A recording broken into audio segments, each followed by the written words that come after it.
আসসালামু আলাইকুম রহমতুল্লাহ। আজকে আমরা শিখব ঢাকা বোর্ড 2024-এর জ্যামিতিক বিভাগের 4 নম্বর অঙ্কটি। তো 4 নম্বর অঙ্কের কি বলতেছে, উদ্দীপক এবিসি একটি ত্রিভুজের কোণ এসিডি ও কোণ এবিই দুইটি বহিস্থ কোণ। আচ্ছা, আমাকে যে উদ্দীপকটা আছে এই উদ্দীপকের উপর বেস করে আমাকে কি করতে হবে, একটা ত্রিভুজ আঁকাতে হবে। আর কি কি বলতেছে যে এবিসি একটা ত্রিভুজ, তাহলে আমি প্রথমে কি করি, একটা ত্রিভুজ অঙ্কন করে। এখানে একটা কথা হচ্ছে এ বি সি যে একটা ত্রিভুজ, সেটা কোন ধরনের ত্রিভুজ। আমি জানি বাহুভেদে ত্রিভুজ 3 প্রকার এবং কোণ ভেদে ত্রিভুজ 3 প্রকার, টোটাল 6 প্রকার। তাহলে এই যে 6 প্রকারের মধ্যে কোন প্রকারের আমার ত্রিভুজ অঙ্কন করতে হবে সেটা কিন্তু বলে নাই। তার মানে আমি যে কোনো টাইপের একটা ত্রিভুজ আমি অঙ্কন করতে পারি। তাহলে আমি কি করি, এইখানে একটা ত্রিভুজ আমি অঙ্কন করলাম নিজের মন মতো করে। আচ্ছা, আঁকানোর পরে কি বলতেছে যে কোণ এসিডি। আচ্ছা, কোণ এসিডি এবং কোণ এবিই এই দুইটা কি কোণ, আমার বহিস্থ কোণ। আমি জানি ত্রিভুজের বাহিরে যে কোণগুলো হবে সেগুলোকে কি বলবো, আমি বহিস্থ কোণ বলবো।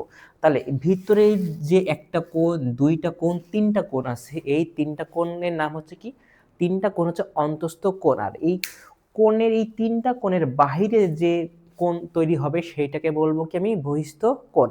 এখন কি বলতেছে এ সি ডি। আচ্ছা, তাহলে ত্রিভুজের কয়টা বাহু, ত্রিভুজের 3টা বাহু, আর ত্রিভুজের কয়টা শীর্ষবিন্দু, 3টা শীর্ষবিন্দু। তাহলে আমি সেই 3টা শীর্ষবিন্দুর নাম লিখি।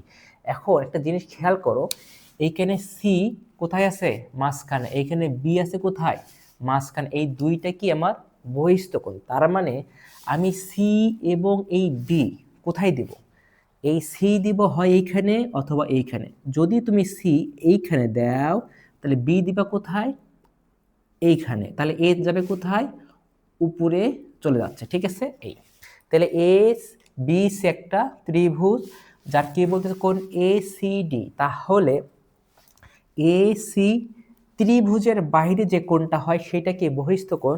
তাহলে আমি কি করব, এই বি সি কে এই দিকে টানলাম, তাহলে কি হচ্ছে, এই বিন্দুর নাম দিব হলো ডি। তাহলে এই কোণের নাম হচ্ছে কি এ সি ডি। ঠিক আছে, আবার বলতেছে কি কোণ এ বিই। তাহলে কোণ এ পাইছি, এই যে কোণ বি এবং ই কোণ দরকার না, তাহলে এই বিসি বাহুকে আবার বির এই দিকে যোগ টানি, টানলে এই বিন্দুর নাম দিব কি ই। ঠিক আছে, তাহলে এই কোণটার নাম হচ্ছে কি কোণ এ বিই, এটা কি একটা বহিস্থ কোণ। ঠিক আছে, এইটা হলো কি উদ্দীপক অনুযায়ী আমি চিত্র আঁকাইলাম। এখন ক কি বলতেছে, দেখো ক বলতেছে প্রমাণ করতে হবে যে এ সি ডি, এই যে এ সি এই একটা কি বহিস্থ কোণ, এই বহিস্থ কোণ equal B A C, B B A C এই কোণ। ঠিক আছে, তারপর বলতেছে কি A B C, A B C এই কোণ। এইটা কি সমান, মানে বলতেছে এই দুই কোণের যে সমষ্টি তা এই কোণের বহিস্থ কোণের সমান। তার মানে এটাকে একটু ক্রস চিহ্ন দিলাম, এই ক্রস চিহ্ন দিলাম। তাহলে এইটা হচ্ছে কি এ কোণ আর বি কোণের সমন্বয়ক এই বহিস্থ সি কোণটা গঠিত। এটা আমাকে কি করতে হবে, এখন প্রমাণ করতে হবে। ঠিক আছে, যেহেতু এইটা আমাকে প্রমাণ করতে হবে, তাহলে এখন আমি কি করব, আমি জানি যে জ্যামিতিক উপপাদ্যের ক্ষেত্রে আমাকে 4টে স্টেপ ফলো করতে। এক হলো কি বিশেষ সাধারণ নির্বাচন, 2 হচ্ছিল বিশেষ নির্বাচন, 3 হচ্ছিল অঙ্কন, 4 হচ্ছিল প্রমাণ। সেক্ষেত্রে দেখা যাচ্ছে অলরেডি আমার কি এখানে একটা দেওয়া আছে, আমি কি করব বিশেষ নির্বাচনটা লিখবো এরকম করে যে মনে করি। আচ্ছা, বিশেষ নির্বাচনটা আমি লিখে দিচ্ছি। যেহেতু আমাকে প্রমাণ করতে হবে এ সি ডি এটাকে একটা বহিস্থ কোণ সমান সমান কি অন্তস্থ বিপরীত দুইটা কোণের সমষ্টি। ঠিক আছে, তার মানে এখন আমি কি করব, এই যে এ বি আছে এ বি এর সমান করে, এ বি এর সমান করে আমি কি করব, সি বিন্দুতে একটা সরলরেখা, সমান্তরাল সরলরেখা আমি অঙ্কন করব। ঠিক আছে, তাহলে এ বি দিলাম, এটা সি, এটা ডি ই, এটা দিলাম আমি এফ বিন্দু। ঠিক আছে, এখন তুমি এই কথাটা একটু এখানে লিখবো আমি।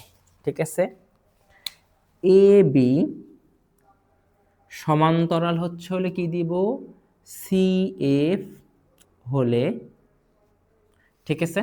আচ্ছা, যদি হয়, একটা জিনিস খুব ভালো করে খেয়াল, এই যে লালটা আছে আমি কি করি, এ একটা সরলরেখা আর এ একটা সরলরেখা নিলাম, ঠিক আছে।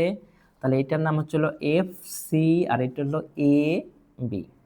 আর এই দুইটা সরলরেখা, এ একটা সরলরেখা সেট করছে এসি, এই যে এসি দিলাম, ঠিক আছে। এখন দেওয়ার পরে দেখো আমি কি বলছি, একান্তর কোণের শর্তকে, একান্তর কোণ হওয়ার শর্ত হচ্ছে দুইটা সরলরেখাকে একটা সরলরেখা সেট করবে এবং সেইটা কি জেড হতে হবে। জেড কেমন, উল্টা জেড হোক আর ভালো জেড হোক, যেমন হয় আমাকে জেড প্রমাণ করতে হয়। জেড যদি প্রমাণ করতে পারি তাহলে বলতে পারি এই কোণ আর এই কোণ কি সমান। তাহলে দেখা যাচ্ছে এই যে সরলরেখার এই কোণ আর এই কোণ কি সমান।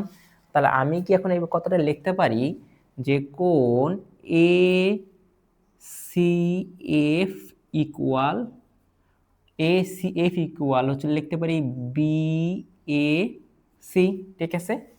আচ্ছা, এখানে লিখে দিব কি একান্তর কোণ।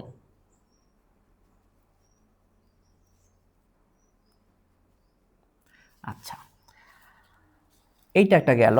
আবার কি বলতে পারি যে এ বি, কি লিখবো, এ বি সমান্তরাল।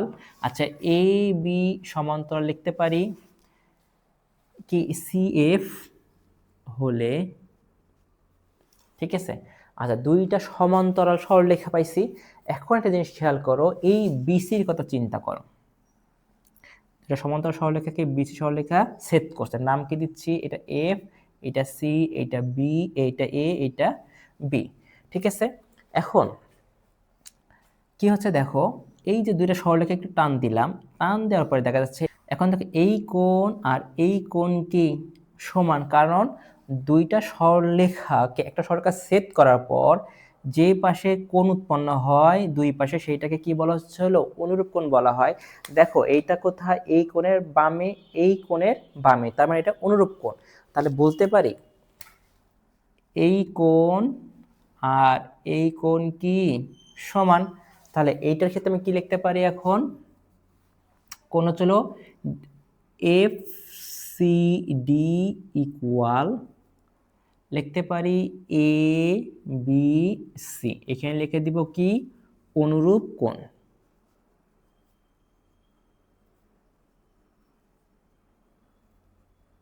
আচ্ছা, এখন কি করব, এখানে আমি 1 নং সমীকরণ দিব এটাকে, আর এটাকে দিব 2 নং সমীকরণ, ঠিক আছে। এখন 1 আর 2 যোগ করে পাই, 1 যোগ 2 হতে পাই। দেখো তাহলে কি পাচ্ছিল, A C F plus F C D equal, কি লিখতে পারি, এ বি সি যোগ বি এ সি।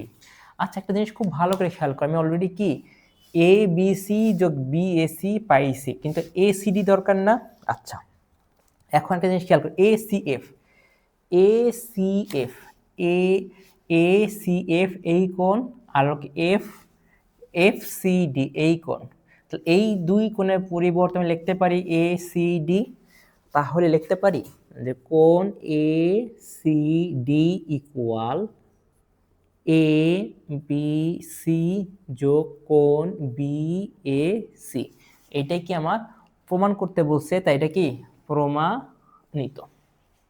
এখন আসো আমরা খ নাম্বার অঙ্কটা সমাধান করি। কি বলতেছে, বলতেছে প্রমাণ করতে হবে কোণ এ সি ডি যোগ কোণ এ বিই হচ্ছে হলো বড়, দুই সমকোণ ব্যাস 80 ডিগ্রি অপেক্ষা বড়, এইটা আমাকে প্রমাণ করতে হবে। এখন প্রমাণ করব কিভাবে, দেখো উদ্দীপক কি কি লেখা আছে সেই অনুযায়ী আমি কি করব, এটাকে সমাধান করার চেষ্টা করব।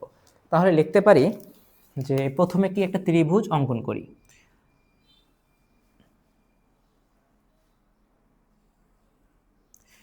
এটা এ, এটা বি, এটা সি। আচ্ছা, আগের চিত্রের সাথে যদি চিন্তা করো, এখানে হয়তো সি, এখানে হয়তো ডি, বি দিছি, যেমনই হোক কোনো সমস্যা নেই। দিন শেষে আমাকে কি করতে হবে, ডি কে এখানে রাখতে হবে আর ই কে আমার এখানে রাখতে হবে। কেন বলতেছে কি, বি কোণ, বি কোণের সাপেক্ষে এটা ই থাকা লাগবে বাহু, এবং সি কোণের সাপেক্ষে এই ডিটা আমার এই পাশে থাকা লাগবে। এখন কথা হচ্ছে এসিডি, এসিডি এটা জানি ত্রিভুজের কি বহিস্থ কোণ, আবার কি এ বিই এইটা হলো ত্রিভুজের বহিস্থ কোণ, ঠিক আছে। এখন বলতেছে এই দুইটা বহিস্থ কোণের সমষ্টি কি তোমার 180 ডিগ্রি অপেক্ষা বড় হতে হবে অথবা দুই সমকোণ অপেক্ষা বড়। যদি তুমি এইটা খেয়াল করো, এটা 6.3-এর 11 নম্বর অনুশীলনের 11 নম্বর যে প্রমাণটা আছে সেইটা। এখন এইটা কিভাবে সমাধান করব? এখানে সমাধান করব বিশেষ নির্বাচন, তারপর অঙ্কন, তারপরে হচ্ছে হলো প্রমাণ। তাহলে বিশেষ নির্বাচনটা আমি লিখলাম না, বিশেষ নির্বাচনটা কি আমি বলে দিচ্ছি। এ বি সি একটি ত্রিভুজের কোণ এ সি ডি ও কোণ এ বিই দুইটি বহিস্থ কোণ। তারপর প্রমাণ করতে হবে কি কোণ এ সি ডি যোগ কোণ এ বিই এইটা হলো কি দুই সমকোণ বা 180 ডিগ্রি অপেক্ষা বড়। শেষ। আচ্ছা, এখন অঙ্কন কি? অঙ্কন করবো এরকম, বিসি বাহুকে ই ও ডি পর্যন্ত বর্ধিত করি। শেষ। এখন কি করব? আমি প্রমাণে যাব। প্রমাণ। আচ্ছা, প্রমাণে এখন আমি কি করব? এখন আমি তো খুব ভালো করে জানি এ বি সি এই ত্রিভুজের বহিস্থ কয়টা কোণ? দুইটা কোণ। তাহলে আমি কি লিখতে পারি যে ত্রিভুজ এ বি সি এর বহিস্থ হচ্ছে হলো কোণ ধরো এ বি ই সমান আমি কি লিখতে পারি? আমি জানি ত্রিভুজের বহিস্থ কোণ সমান সমান কি যে বিপরীত অন্তস্থ কোণদ্বয়ের সমান। তাহলে আমি লিখতে পারি বি এ সি যোগ কোণ এ সি বি, এবং বহিস্থ কোণ হচ্ছে হলো এ সি ডি ইকুয়াল লিখতে পারি বি এ সি যোগ এ বি সি। আচ্ছা, এই দুইটাকে সমীকরণ দিলাম, 1 নং সমীকরণ, 2 নং সমীকরণ। আচ্ছা, এখন 1 আর 2 যোগ করো তো। 1 যোগ 2 হতে পাই, ঠিক আছে। এখন কি পাচ্ছি দেখো, এ বিই যোগ এ সি ডি ইকুয়াল লিখতে পারি বি এ সি যোগ এ সি বি যোগ একটু ঘোরায় লিখলাম এ বি সি যোগ কোণ বি এ সি। আচ্ছা, এখন একটা জিনিস খেয়াল করো তো, কোণ বিএসি, কোণ বিএসি আমার এই কোণ, ঠিক আছে। আচ্ছা, তারপরে এসিবি, এসিবি এই কোণ, ঠিক আছে। আচ্ছা, এটা কি এবিসি, এবিসি এই তিন। আমি খুব ভালো করে জানি যে ত্রিভুজের তিন কোণের সমষ্টি 180 ডিগ্রি। তাহলে এই তিন কোণের পরিবর্তে আমি কত লিখব? 180 ডিগ্রি, ঠিক আছে। লেখার পরে দেখা যাচ্ছে কি কোন কোণটা অবশিষ্ট থাকে? কোণ বি এ সি কোণটা আমার অবশিষ্ট থাকে। তাহলে আমি কি এখন লিখতে পারি কোণ এ বি ই যোগ কোণ এ সি ডি। তার মানে কোণ এ সি ডি এবং কোণ এ বিই এটা কি বলতে চাই? দুই সমকোণ অথবা 180 থেকে আমাকে বড় করতে হবে। তাহলে দেখা যাচ্ছে এই যে দুইটা বহিস্থ কোণ, এই দুইটা বহিস্থ কোণের মান কত? 180 ডিগ্রি সমান সমান আরেকটা কোণ। এই কোণের মান যত যাই হোক কি হবে? 180 থেকে যদি তুমি পয়েন্টের কথাও চিন্তা করো তাহলে কি 0.1 হচ্ছে। তার মানে এই কোণের মান তো একটা নির্দিষ্ট একটা মান আছে, সেই মানের সাথেই যদি 180 ডিগ্রি যোগ করি তাহলে কি 180-কে ক্রস করে যাচ্ছে। তার মানে এই যে দুইটা বহিস্থ কোণের মান অবশ্যই 180 থেকে বড় হচ্ছে। তাহলে আমি নিঃসন্দেহে বলতে পারি যে কোণ এ সি ডি যোগ কোণ এ বিই এই দুইটা কোণ অবশ্যই বড়, কার চাইতে? 180 ডিগ্রি থেকে বড় অথবা দুই সমকোণ থেকে বড়।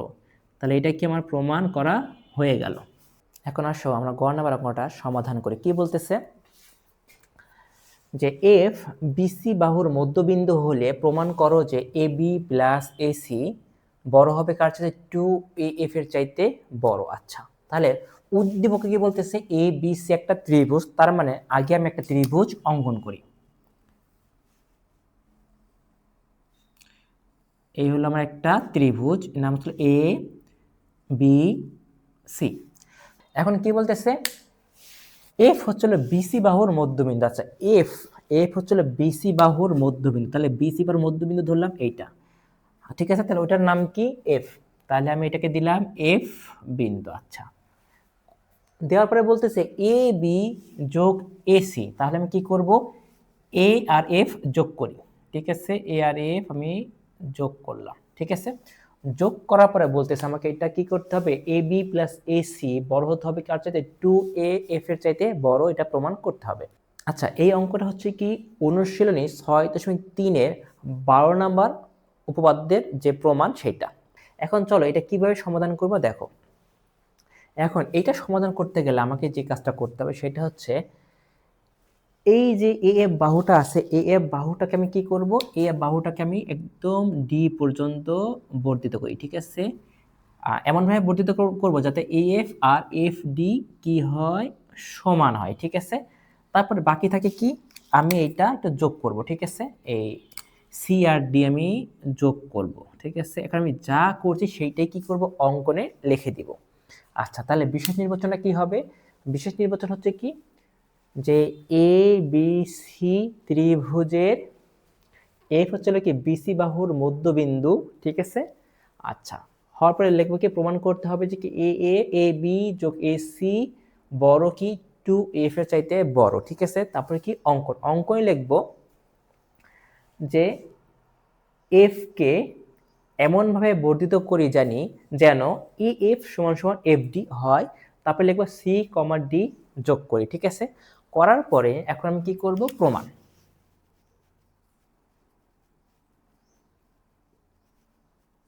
প্রমাণ কি, এখন আমার প্রথম কাজ, এই ত্রিভুজ আর এই ত্রিভুজকে আমাকে সর্বসম প্রমাণ করতে হবে। তাহলে কি লিখবো, এখন লিখবো ত্রিভুজ এ বি এফ ও ত্রিভুজ সি এফ ডি এ, ঠিক আছে।